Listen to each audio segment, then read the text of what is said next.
மஹிந்த ராஜபக்சவுடைய அரசாங்க காலத்திலே இவர் ஒரு போர்ட் சர்டிபிகேஷன் இல்லாத ஒரு கன்சல்டன் அல்லாத ஒரு ஆக்டிங் கன்சல்டன் ஒருவரை கேபினட் அரசாங்கம் இப்போது நீங்கள் ஊழல் என்று சொல்லுகின்ற அதே மஹிந்த ராஜபக்சனுடைய அரசாங்கம் இவரை ஒரு கேபினட் அமைச்சராக இருந்து கேபினட்டிலே இவருக்கு ஒரு ஸ்பெஷல் ப்ரொவிஷன் எடுத்து யாழ்ப்பாணத்திலே இருக்கின்ற அந்த எங்களுடைய இனப்படுகொலையை காட்டி கொடுத்ததற்காக யாழ்ப்பாணத்தில் இருக்கிற வடக்கு மாநில போதனா வைத்தியசாலைக்கு சாகும் வரைக்கும் ஒரு போதனா வைத்தியசாலை பணிப்பாளராக நியமித்திருக்கிறார்.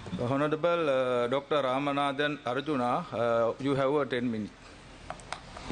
கௌரவ பாராளுமன்ற சபையில் இருக்கும் எங்களுடைய பாராளுமன்ற உறுப்பினர் அவர்களே, இந்த சந்தர்ப்பத்தை எனக்கு வழங்கிய அனுராதா ஜெயரத்ன அவர்கள் எம்பி அவர்களுக்கும் அவருடைய 10 நிமிடங்களை எனக்கு தந்திருக்கிறார். முக்கியமான விடயங்கள், இந்த மே 18ஆம் ஆண்டு எங்களுடைய தேசிய இனம் எங்களுடைய தமிழ் இனம் அழிக்கப்பட்டது. அதை நாங்கள் ஒரு துக்ககரமான நாளாக கொண்டாடுகிறோம். 19ஆம் தேதி நீங்கள் அதை ஒரு உங்களுடைய வெற்றி நாளாக கொண்டாடுகிறீர்கள். நீங்கள் எங்களை காயப்படுத்துகிறீர்கள். ஆனால் நாங்கள் உங்களை காயப்படுத்த விரும்பவில்லை. உங்களுடைய போர் வீரர்களையும் நாங்கள் மதிக்கிறோம், உங்களுடைய போராட்டத்தை மதிக்கிறோம். எங்களுடைய தேசிய தலைவர் பிரபாகரன் அவர்கள் கூட உங்களுடைய போர் வீரர் ஒருவரை கூட உடுப்பை கலட்டியோ அல்லது சரணடைந்த ஒரு போர் வீரரை துவக்கால் சுட்டோ இந்த வரலாறுகளும் இல்லை.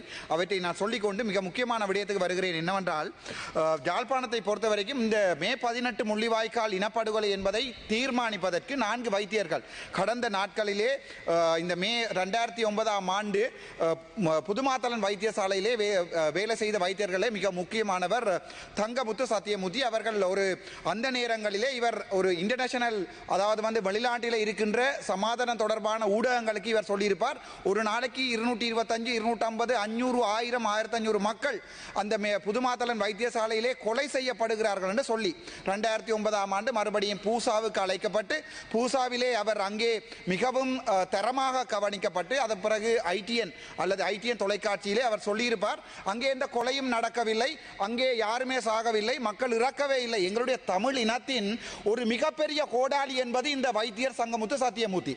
அவருடைய அந்த எங்களுடைய கொலைகளை செய்த அந்த அரசாங்கம், உங்களுக்கு இப்போது எதிராக இருக்கின்ற அந்த எதிர்கட்சியில் இருக்கிற அரசாங்கம் எங்களுடைய மக்களை கொலை செய்து எங்களை உடுப்பில்லாமல், எங்களுடைய பெண்களை உடுப்பில்லாமல் ரேப் பண்ணி சுட்டு சாக்கொண்ட வரலாறுகள், ஒரு இனப்படுகொலை நடந்த வரலாறுகள், எங்களுடைய உடல்கள் உயிரோடு அப்படியே பில்டோசர் போட்டு மூடப்பட்ட வரலாறுகள், வீடியோக்கள் சேனல் 4 தெளிவாக வந்திருக்கிறது. அந்த இனப்படுகொலைக்கு அரசாங்கத்திற்கு சார்பாக நின்றவர் தான் இந்த தங்கமுத்து சத்தியமூர்த்தி எனப்படுகின்ற வைத்தியர். இவர் தொடர்பாக இன்றைய காலைய தினம் நான் ஒரு எங்களுடைய பாராளுமன்ற உறுப்பினர்களுடைய கேள்வி மூலமான விடைக்கு இவரை நீங்கள், அதாவது கடந்த மஹிந்த ராஜபக்சவுடைய அரசாங்க காலத்திலே இவர் ஒரு போர்ட் சர்டிபிகேஷன் இல்லாத ஒரு கன்சல்டன் அல்லாத ஒரு ஆக்டிங் கன்சல்டன் ஒருவரை கேபினட் அரசாங்கம் இப்போது நீங்கள் ஊழல் என்று சொல்லுகின்ற அதே மஹிந்த ராஜபக்சனுடைய அரசாங்கம் இவரை ஒரு கேபினட் அமைச்சராக இருந்து கேபினட்டிலே இவருக்கு ஒரு ஸ்பெஷல் ப்ரொவிஷன் எடுத்து யாழ்ப்பாணத்திலே இருக்கின்ற அந்த எங்களுடைய இனப்படுகொலையை காட்டி கொடுத்ததற்காக யாழ்ப்பாணத்தில் இருக்கிற வடக்கு மாநிலத்தின் போதனா வைத்தியசாலைக்கு சாகும் வரைக்கும் ஒரு போதனா வைத்தியசாலை பணிப்பாளராக நியமித்திருக்கிறது. அதன் பின்னர் இவருக்கு தேசத்திற்கு மகுடம் என்று எல்லாம் பட்டங்கள் சூட்டப்பட்ட அரசாங்கத்தால் எங்களுடைய டயஸ்போராவினுடைய எங்களுடைய இதயமாக இருக்கின்ற தமிழ் மக்களுடைய உறவுகள் வெளிநாட்டில் இருந்து அரசாங்கம் உதவி செய்யவில்லை என்று வெளிநாட்டில் இருந்து அவ்வளவு பணம், கோடான கோடி பணங்களை அந்த ஒரு வைத்தியசாலை, நான் ஒரு வைத்தியசாலை அதிகாரி என்ற அடிப்படையில், நிர்வாகி என்ற அடிப்படையில் எனக்கு அது தெரியும், ஒரு வைத்தியசாலைக்கு வருகின்ற ஃபண்ட், அதாவது வரப்படுகின்ற பணம் அந்த வைத்தியசாலையில் நினைத்தவாறெல்லாம் அவர் அங்கே இருக்க டிரெக்டர் பாவிக்க முடியாது. அதை அந்த வெல்ஃபேர் சொசைட்டி ஒன்றுக்கு எடுத்து அங்கே ஒவ்வொரு வருடமே அந்த அதற்குரிய அபிவிருத்தி நடவடிக்கைகளை செய்யும் போது அங்கே அதுக்கு ஒரு ஆடிட் இருக்க வேண்டும். 2009ஆம் ஆண்டிலிருந்து இந்த 2025ஆம் ஆண்டுக்கும் யாழ்ப்பாண போதனா வைத்தியசாலையிலே நடக்கின்ற அபிவிருத்தி குழு கூட்டங்களில், அதாவது அபிவிருத்தி வெல்ஃபேர் சொசைட்டியிலே அல்லது ஹாஸ்பிட்டல் டெவலப்மெண்ட் சொசைட்டியிலே ஒரு ஆடிட் ரிப்போர்ட் கூட இதுவரைக்குமே எங்களுடைய இன்லாண்ட் ரெவென்யூக்கு அனுப்பப்படவில்லை. ஸோ அவற்றை நான் கேள்வி கேட்ட போதுதான் என்னை இந்த GMO என்று சொல்லப்படுகின்ற இந்த வைத்தியர்களுடைய மாஃபியா என்னை சாவச்சேரி ஆதார வைத்தியசாலையிலே 17 மில்லியன், 1,70,00,000 ரூபாய்க்கு சாவச்சேரி ஆதார வைத்தியசாலைக்கு உபகரணங்கள் வேண்டி கொடுத்திருப்பதாக கூறப்பட்டது. ஆனால் நான் அங்கே போன போது 2012ஆம் ஆண்டிலிருந்து 2024ஆம் ஆண்டு ஜூன் மாதம் 13ஆம் தேதி வரை அந்த எந்த ஒரு உபகரணங்களும் அங்கே இருக்கவில்லை. அந்த 17 மில்லியன் எங்கே போனது தெரியவில்லை. அதனால் அந்த பிரச்சனைகளை நான் பொதுவெளிக்கு கொண்டு வந்த போது ரணிலுடைய அரசாங்கம் என்னை 19 நாட்கள் சிறைக்கு அனுப்பியிருந்தது. அதை விட மன்னாரிலே ஒரு குழந்தையும் தாயும் இறந்ததற்காக மக்களுக்காக நீதி கேட்க போனதுக்காக 19 நாட்கள் சிறை சென்றவன் நான். அதனால் தான் மக்கள் விரும்பி நீ இங்கே நின்று கேள்வி கேட்டால் உன்னை அரசாங்கம் கொள்ளுகிறது என்றால் நீ மறுபடியும் பாராளுமன்றத்துக்கு போ என்று சொல்லி பாராளுமன்றத்துக்கு அனுப்பியிருக்கிறது. ஆனால் இங்கேயும் வந்து இந்த கேள்வியை கேட்கின்ற போது சுகாதார அமைச்சர் சொல்லுகிறார் அதாவது போர்ட் சர்டிபிகேஷன் அவரிடம் இல்லை. அதை சொல்வதற்கு கூட சுகாதார அமைச்சருடைய பிரதி அமைச்சர் சொல்லுகிறார் போர்ட் சர்டிபிகேஷன் இல்லை என்பதை தாங்கள் சொல்ல மாட்டோம் என்று. இன்று லால்பனாப்பட்டிய டிடிஜி MS1 கேட்கின்ற போதும் அவருக்கு போர்ட் சர்டிபிகேஷன் இல்லை, அதனால் நாங்கள் அந்த கடிதம் RTI அனுப்பி இருக்கிறேன், 14 நாட்களில் பதில் தரவும் 3.5 மாதங்களாக தரவில்லை.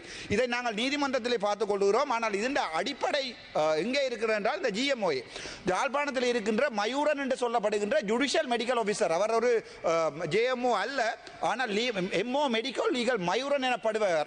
யாழ்ப்பாணத்தில் இருக்கிற வைத்தியர்களை எல்லாமே அந்த GMOA என்ற ஒரு பயம் ஏற்படுத்தி வைத்தியர்களுடைய இடமாற்றம், வைத்தியர்களுடைய பிரச்சனைகள் எல்லாமே அவர் மூலமாகத்தான் இயங்குகிறது. அண்மையில கூட தெல்லிப்பளையிலே ஏப்ரல் மாதம் 2ஆம் தேதி ஒரு முஸ்லீம், அதை திரும்பவும் சொல்லுகிறேன், ஒரு முஸ்லீம் இனத்தை சேர்ந்த ஒருவர் அந்த வைத்தியசாலையிலே 9 மணிக்கு அனுமதிக்கப்பட்டு 11 மணி வரைக்கும் அந்த சுயந்தன் என்று சொல்லப்படுகின்ற என்னுடைய நண்பர் அந்த வைத்தியர் அன்றைக்கு அவருடைய டியூட்டி அந்த வைத்தியசாலையிலே எமர்ஜென்சி யூனிட்ஸிலே இல்லை, ஆனால் அவர் டயாலிசிஸ் யூனிட்டிலே இணைக்கப்பட்டவர். இந்த GMOA பெரிய ஒரு அடிவருடி, தெளிவாக சொல்லுகிறேன், குருபரன் அவர்களுக்கு அடிவருடி.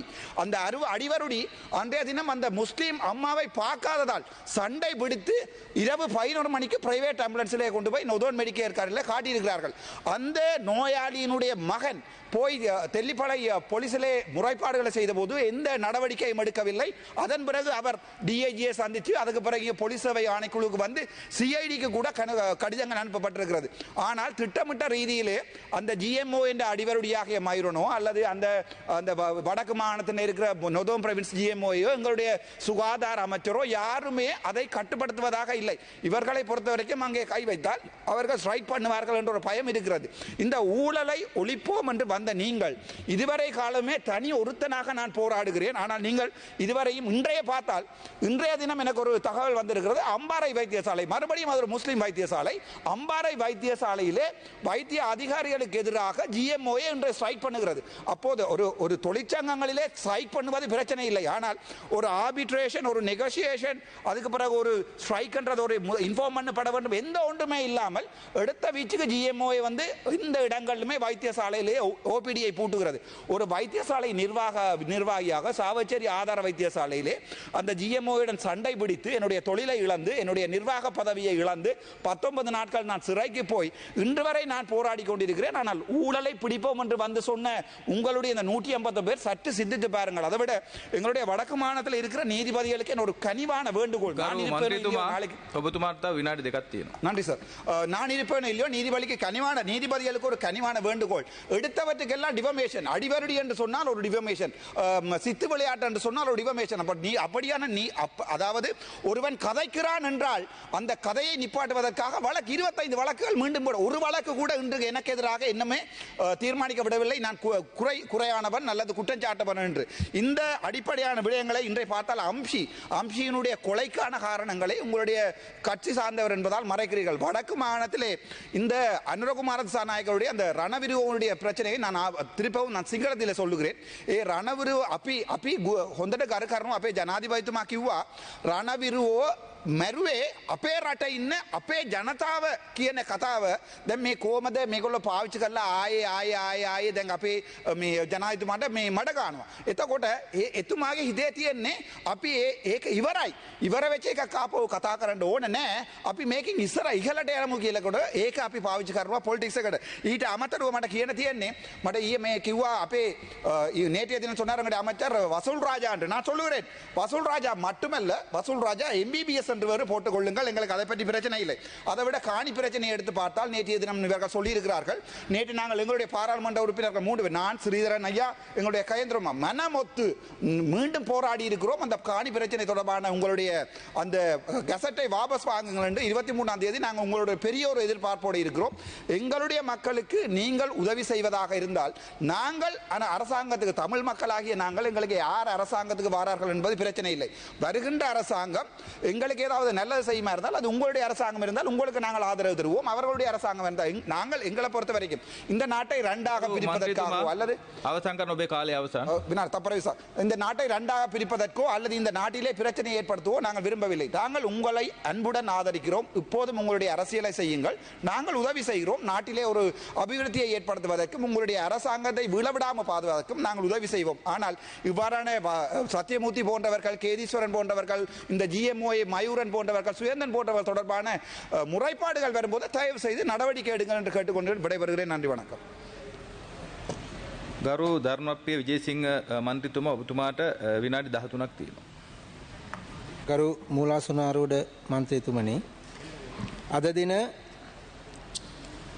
අපේ රටේ මෙතෙක් පැවති නීති දෙකක් සංශෝධනය කිරීම සඳහා ගැසට් දෙකක් පිළිබඳව තමයි අපි අද පාර්ලිමේන්තුවේ සාකච්ඡා කරන්නේ. විශේෂයෙන් එකක් ජනතාවට සාධාරණ ඉෂ්ට කරන්න ඕනේ. ඒ වගේම රටේ ආර්ථිකය ආදායම යම් පමණකට ආරක්ෂා කර ගන්න ඕන කියන අරමුණු සහිතව. හැබැයි අපි දකිනවා හැමදාම පාර්ලිමේන්තුවේ මෙවැනි වැදගත් සාකච්ඡාවක් කැඳවනකොට වර්තමාන විපක්ෂය මේ රට පාලනය කරපු ආර්ථික ඔස්තාර්ලා කියන